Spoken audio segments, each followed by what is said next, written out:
100.3 The Peak, home of JTD in the morning. Hi there, what's your name? Hold on a second. Scotty did want to know if you wanted to come in and do the show with him. You know? He said it would be the Scotty and Donnie show. The hell? And if you would be okay. No. We've been doing the morning show since August of 2003. It was just Jackie and I to start as far as the name went, but it's been the three of us since day one. And eventually we got Donnie's name on the show a couple of months after, and the rest is history. JTD stands for Jackie, So anyway, coming up. Tony, Oh, don't talk to that guy. and Donnie. Get here on that Monday. This is by... I accept the fact that it will be torn apart. If you don't listen to The Peak, you might recognize Jackie James and Tony Manero from Kiss 97.3, where they used to host the morning show. Kiss, you mentioned Kiss. That was the longest stint next to the Peak.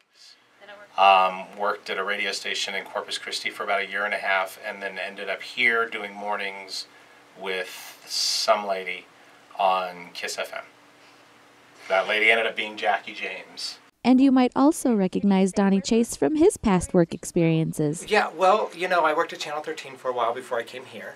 And then prior to that, I was on KOB AM, and then I was on Magic. Yeah, Magic 99.5. In an industry that is mostly dominated by men, it's not often that you come across a female voice on the radio. Jackie is not only successful in a predominantly male profession, but she has been for just a little over 20 years. It depends on the woman. It depends on the personality. It depends on, women are so hard on each other.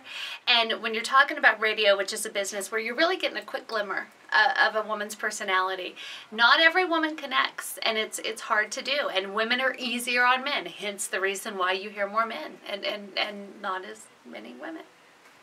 Jackie is very, very in touch with the younger and somewhat the older females in the audience. Jackie had one piece of advice for women who might want to get into the radio industry. As long as you aren't trying to be someone you're not, as long as you're being who you are, flaws and all, imperfections and all, people connect with that. And so I think that radio is still very much viable as long as you're willing to be genuine in who you are.